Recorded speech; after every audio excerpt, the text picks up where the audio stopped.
Hello again. In sports, 5 Taekwondo athletes from Stones Taekwondo are proud recipients of first and second Dan black belts. It's also part of the club's aim to raise the standard of the code ahead of the PNG Games in November in Kimbe. The event was extra special as member for Namatanai, Byron Chan, was also part of the ceremony. For the recipients, it was a proud moment as 4 of the 5 recipients were part of the 2015 Pacific Games, from which one of them won a bronze medal. But these athletes have a bigger responsibility, and that's to start clubs in their provinces. Paul Tomic Jr. reports. Stones Taekwondo is set to promote the sport in PNG as it hopes to bring the game to another level before the 7th PNG Games in Kimbe, West New Britain Province in 4 months' time. State Minister Byron Chan was on hand to witness a first Dan black belt and second Dan black belt presentation to 5 of its Taekwondo fighters. We have 5 people that have graduated. Sam Warre, the NCD coach, he is the coach, so he's now graded up to second Dan. And then we have, proud to say, also Minis' top student, Stephen Tommy, top fighter in PNG. He's been awarded first Dan, ADIC first Dan, and double first Dan.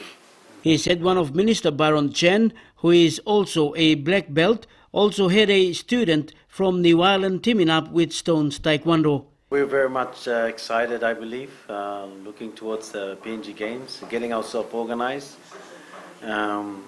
with Master Stone, the Master Stone's Taekwondo organization. I'm not quite familiar with the politics, but I'm just getting our guys prepared. And you know, I've known Mr. Stone for some time now, over 15 years, and he is at a great foundation, and you know, he's done well for Taekwondo, Papua New Guinea. Meanwhile, Minister Chan and Stones are urging Taekwondo PNG to come together and put aside the differences for the good of the sport. Paul Tomic Jr., NBC National Sports, Port Moresby. SPPNG Hunters Justin Olam will travel to Melbourne and meet Melbourne Storm's coaching staff after the Hunters game against Redcliffe Dolphins on Sunday.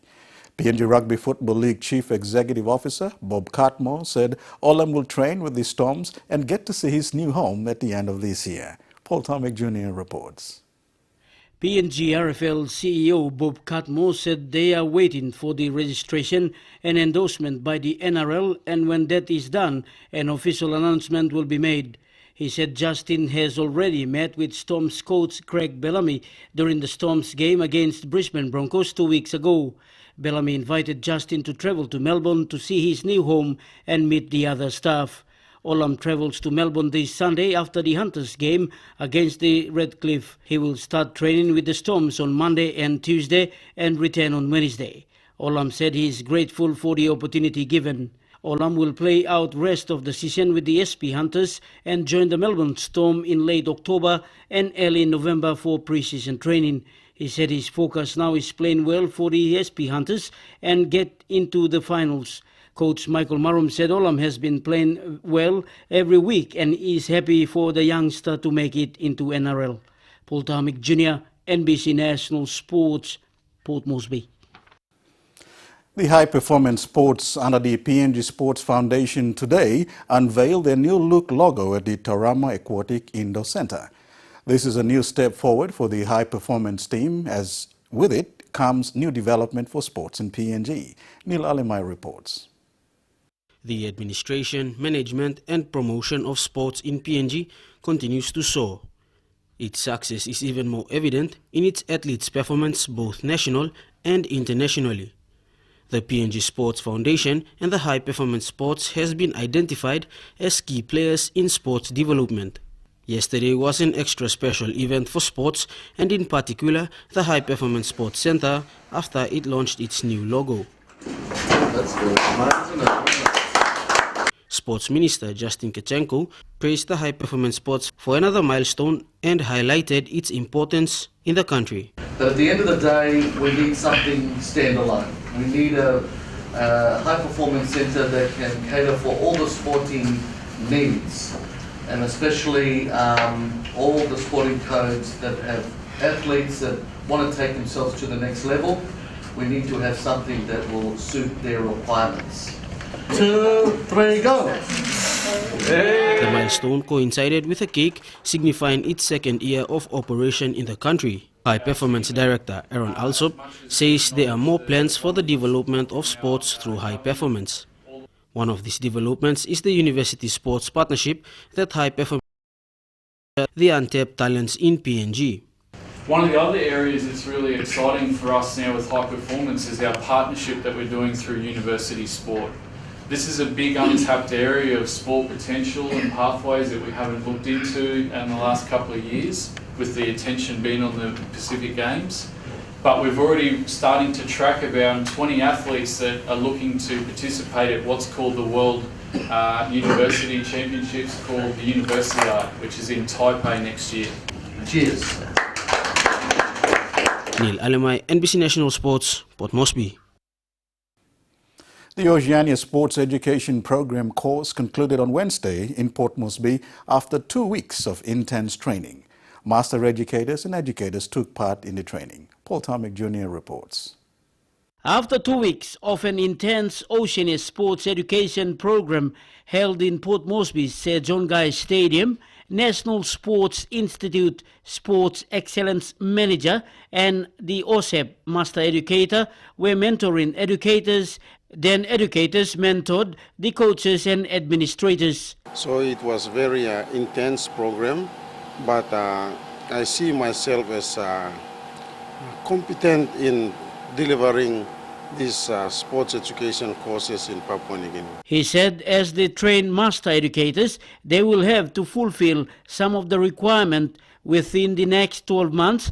They must conduct MISO or management in sporting organization, or they can go down and co-facilitate with their educators the sports in community and community sports coach and officials. So those are requirements that we have to fulfill to renew our license, so as part of the requirement to as master educators. But working alongside our mentors from the OSEP regional mentors who came here to train us, it was very fulfilling, and we saw that as master educators you can work your way up to the mentor as well. He said in terms of content in Papua New Guinea, it was shared that this group of master educators were very good in terms of condemned knowledge or CAS, which is knowledge experience, having some experience when applying to be educators. Paul Tomic Jr., NBC National Sports, Port Moresby. 80 Papua New Guineans involved in various levels of sports administration have successfully completed their training aimed at raising the level of sports administration in PNG. The training paves way for a memorandum of understanding which will be signed between sporting bodies in the country and the Oceania National Olympic Committee. Again, Paul Tomic Jr. with this report. It has been 2 weeks of intense sessions for the Oceania Sports Education Program, with 80 participants took part, some for the first time, and for others it was a refresher. OSEP Master Educator and Co-Facilitator Sainimili Talatoka said the training comprised 12 Master Educators and 14 educators to deliver the OSEP workshops in PNG. So the outcome of this is we now have a pool of OSEP educators and Master Educators who are able to deliver our administration and coaching courses throughout PNG.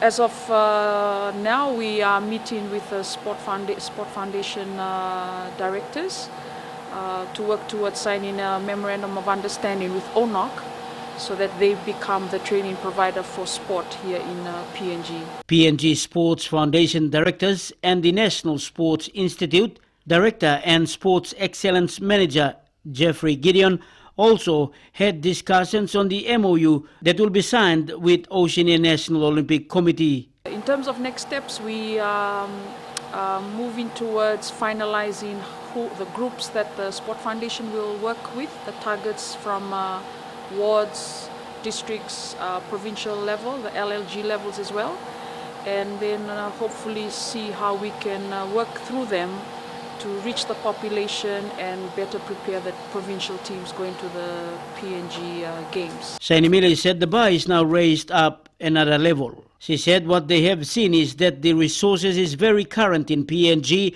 and those involved in sports are full-time and are professionally developed and regionally recognized. Paul Tomic Jr., NBC National Sports, Port Moresby. And that's sports for tonight, a bag full of it. Antonia, it's back to you. Thank you, Douglas. Stay with us. We'll return after the break with the finance news.